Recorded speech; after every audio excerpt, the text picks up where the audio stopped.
जांजगीर चांपा जिले के कांग्रेस नेता राघवेंद्र प्रताप सिंह के बेटे की शादी के बाद आयोजित आशीर्वाद समारोह में हुई ताबड़तोड़ हर्ष फायरिंग पर कार्रवाई की गई है।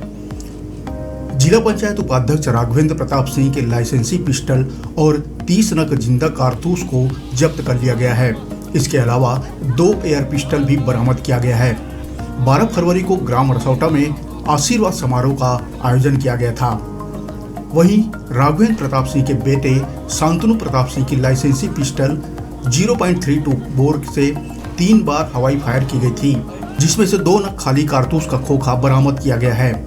साथ ही 47 जिंदा कारतूस भी बरामद किया गया है। मामले में दोनों पिता पुत्र का लाइसेंस निरस्त करने और दोनों के शस्त्रों को रात-सात करने के लिए एसपी ने कलेक्टर को आवेदन भेजा है।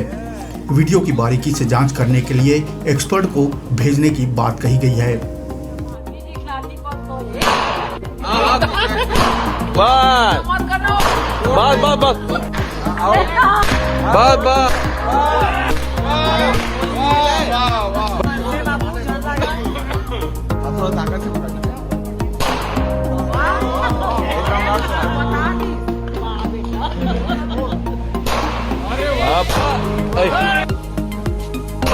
वाह